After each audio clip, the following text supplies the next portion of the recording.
एक एक व्यक्ति को बताइए कि जाति के नाम पर, मत और मजहब के नाम पर जो लोग वोट लेने वाले लोग हैं, ये वही लोग हैं जो सत्ता में आते हैं, अपने परिवार की बात करते हैं, सिफाई का काम करते हैं। मुझे लगता है, मैं कह रहा हूं, याद करिए, मैंने जितना गोरखपुर में विकास कराया है या प्रधानमंत्री जी के आशीर्वाद से जितना विकास काशी में हुआ है, उससे ज्यादा अयोध्या में हो चुका है।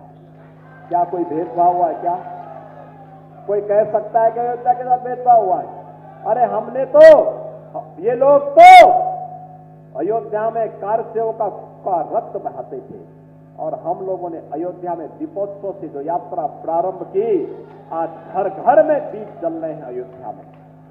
एक एक मठ मंदिर बिना भेदभाव के, कोई जाति नहीं, ये कौन जाति का मंदिर है ये भी नहीं देखा, वो रविदासी है, वाल्मीकि समुदाय का है, किसी भी कोरी समुदाय का है, किसी भी समुदाय का मंदिर है, मठ है, धर्मशाला है, उसके पुनरुद्धार के लिए, उसकी कनेक्टिविटी के लिए, उसकी जन सुविधाओं के लिए सरकार ने भरपूर मदद की और सरकार भरपूर मदद कर रही है।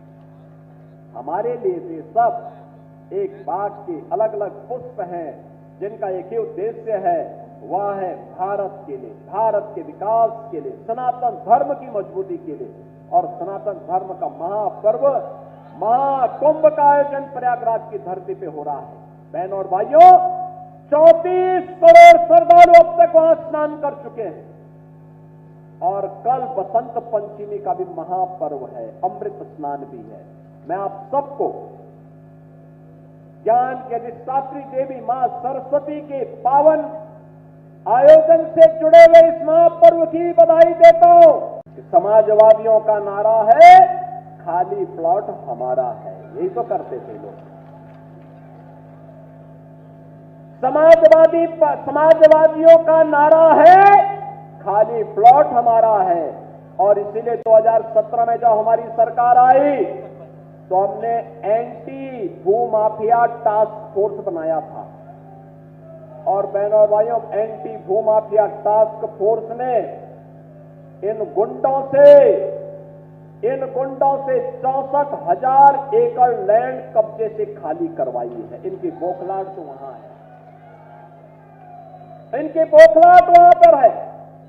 ये परेशान है कि डबल इंजन सरकार अगर इसी तरीके से कार्य करेगी तो फिर इनकी गुंडागिर्दी, इनकी रोजी रोजगार का जो जरिया था, ये सब बंद हो जाएगा, धंधा चौपट हो जाएगा। और धंधा चौपट हुआ नहीं कि पार्टी भी चौपट हुई नहीं। और अपने उस चौपट होने के भय से आज ये लोग घड़ियाली आंसू बहाने का काम करेंगे, आपके पास आएंगे, तमाम प्रकार की दलील देंगे, तमाम प्रकार से आपको उलाहना देंगे, लेकिन इनके बैक में कई बहकावे में आने की किसी को आवश्यकता नहीं। ये वही लोग हैं जिन्होंने उत्तर प्रदेश के नौजवानों के सामने पहचान का संकट खड़ा किया था। ये वही लोग हैं जिन्होंने बेटी और व्यापारी की सुरक्षा के सामने संकट खड़ा किया था। ये वही लोग हैं जिन्होंने उत्तर प्रदेश के विकास को बाधित किया था। ये वही समाजवादी हैं जो अयोध्या में राम भक्तों पर गोली चला करके मां सरयू को लहूलुहान करने का कार्य करते हैं। इसलिए बहनों और भाइयों, इन पे विश्वास करने की आवश्यकता नहीं। बहनों और भाइयों, ये विकास विरोधी भी हैं, लोक कल्याण विरोधी भी है। इनकी दृष्टि सफाई से बाहर नहीं जाती है, इस सफाई के बाहर नहीं सोच सकते।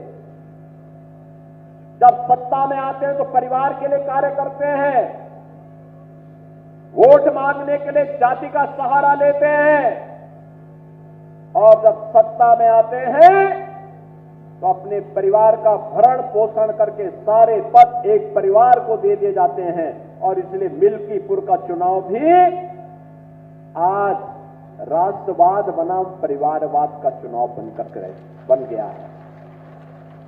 एक तरफ भारतीय जनता पार्टी और एनडीए का प्रत्याशी के रूप में श्री चंद्रभान पासवान राष्ट्रवादी कार्यकर्ताओं के साथ उनके नेतृत्व में प्रत्याशी बनकर के आपके बीच में है।